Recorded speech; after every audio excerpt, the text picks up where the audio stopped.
Good morning বন্ধুরা, কেমন আছে সবাই? আশা করি সবাই খুব ভালো আছে। যে যেখানে আছো, অনেক দিন পরে ভিডিও বানাচ্ছি। অনেক দিন ভিডিও দেওয়া হয়নি, বিভিন্ন কারণে ভিডিও তৈরি করা হয়নি। আজকে আমি বানাচ্ছি, আমার নিজের হাতে তৈরি করা একটা উনুন বানিয়েছি, মাটির উনুন। তো সেটাতে আমি দুটো রেসিপি বানিয়ে তোমাদেরকে দেখাবো। আর এই উনুনটা আমি অনেক নিজে কষ্ট করে বানিয়েছি একদম। কিছুটা ইউটিউবের সাহায্যে, ইউটিউব থেকে দেখে কিছুটা আইডিয়া হয়েছে, আর কিছুটা নিজে থেকে করেছি। উনুনটা কেমন হয়েছে জানাবে। উনুনটা আশা করি, আমার তো ভীষণ ভালো লাগে, উনুনটা খুব সুন্দর জ্বলে। তো এতেই আমি আজকে দুটো রান্না করে দেখাবো। একটা সব রকম সবজি দিয়ে চচ্চড়ি হবে, আর ডিমের কারি হবে। তো চলো উনুনটা আগে ধরিয়ে নিই।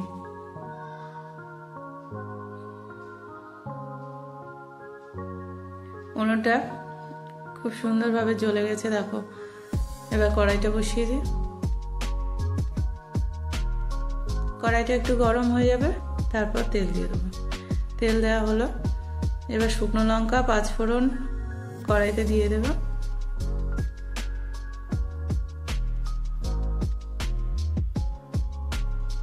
শুকনো লঙ্কা একটা দিয়েছি, আর একটু পাঁচফোড়ন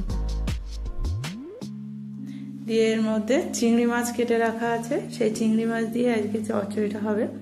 তো সেই চিংড়ি মাছগুলো প্রথমে ছাড়িয়ে ভালো করে নুন হলুদ মাখিয়ে রাখা আছে, সেটাকে দিয়ে দেব এর মধ্যে।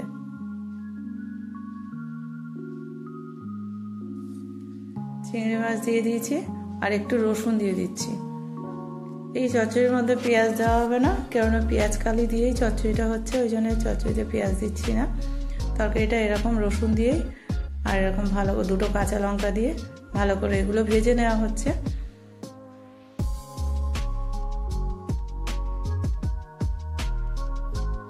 ভালো করে একটা চিংড়ি মাছগুলো ভালো করে একটু ভাজা ভাজা হলো। এবারে চচ্চড়িটার যে সবজিগুলো, পাঁচমিশালি সবজি, এখন এই শীতের সময় কত রকমের সবজি আছে, আমার বাড়ির সামনেই দেখতে পাচ্ছ কত রকম, উনুনের পাশেই কত রকম সবজি আছে। তো এই সবজি যদিও নয়, এটা বাজার থেকে কিনে আনা। তো সব রকম সবজি এর মধ্যে দেয়া আছে, মূলো, কুমড়ো, তারপরে আলু, পেঁয়াজকালি, শিম, এইগুলো দিয়ে এখন দেখবি শীতের সময় এই ধরনের চচ্চড়ি ভীষণ, আমার তো খুব ভালো লাগে, আশা করি সবারই ভালো লাগে। এই ধরনের শীতের সময় তো বেশি সবজি হয়, ওই জন্যে। নুন দেওয়া হলো, নুন হলুদ দিয়ে এটাকে চাপা দিয়ে দেওয়া হবে।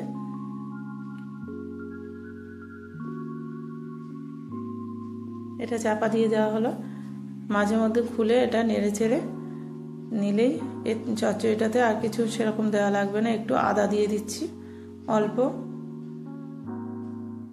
আর একটু জিরের গুঁড়ো, ব্যাস দিয়ে একদম এইভাবে চাপা দিয়ে রাখবো। উনুনের জাল তো, আস্তে করে জাল দিলেই খুব সুন্দরভাবে এটা সিদ্ধ হয়ে যাবে।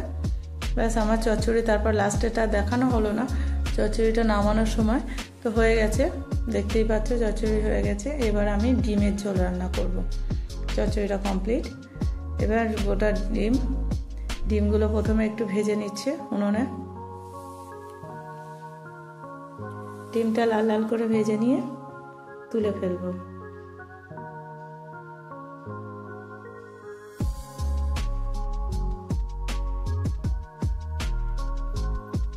এবারে ওই তেলের মধ্যে পেঁয়াজ, জিরে, শুকনো লঙ্কা এগুলো একটু দিয়ে ভাজা ভাজা করে এর মধ্যে দিয়ে দেবো 2-4টা কাঁচা লঙ্কা। পেঁয়াজটা একটু ভাজা ভাজা হয়ে গেলে টমেটো দিয়ে দেবো, আর সঙ্গে 4টে কাঁচা লঙ্কা দিয়ে দিলাম। দিয়ে এবার এগুলো ভালো করে ভেজে নিতে হবে। তারপর দিচ্ছি রসুন, 1 চামচের একটু বেশি রসুন দিলাম, দিয়ে এটাকেও ভালো করে ভেজে নেব।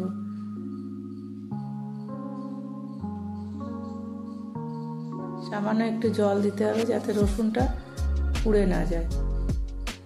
যখন দেখবে রসুনটা তলায় লেগে যাচ্ছে, তখন সামান্য একটুখানি জল দিতে হবে, যাতে রসুনটা না পুড়ে যায়। আর একটু 1 চামচ আদা দিয়ে দিলাম, দিয়ে মশলাটাকে ভালো করে কষতে হবে।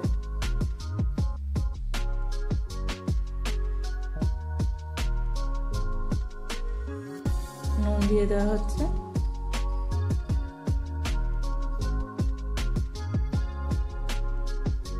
একটু জিরে মরিচ গুঁড়ো করা রয়েছে সেটা দিয়ে দিলাম, দিয়ে আবারও একটু জল দিয়েছিলাম, দিয়ে ভালো করে এটা কষে নেওয়া হবে। দিয়ে এবার আলু সিদ্ধ করা আলুগুলো দিয়ে দিলাম। ডিম আর আলু একসাথেই সিদ্ধ করে নেওয়া হয়েছিল, ডিমটা ভাজা হয়ে গেছে আর সিদ্ধ আলুটা এর মধ্যে দিয়ে ভালো করে কষে নিতে হবে। আর দেখতেই পাচ্ছ আমার উঠোনে কত রকম সবজি করেছি, এটা অন্যদিন দেখাবো।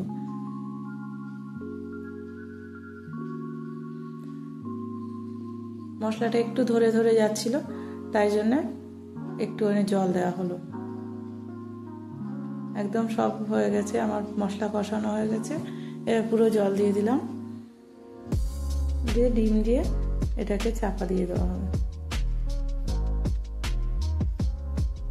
আমাদের রান্নায় যেহেতু শুকনো লঙ্কা ব্যবহার করি না, ওই জন্য কিন্তু রংটা অত লাল হয়নি।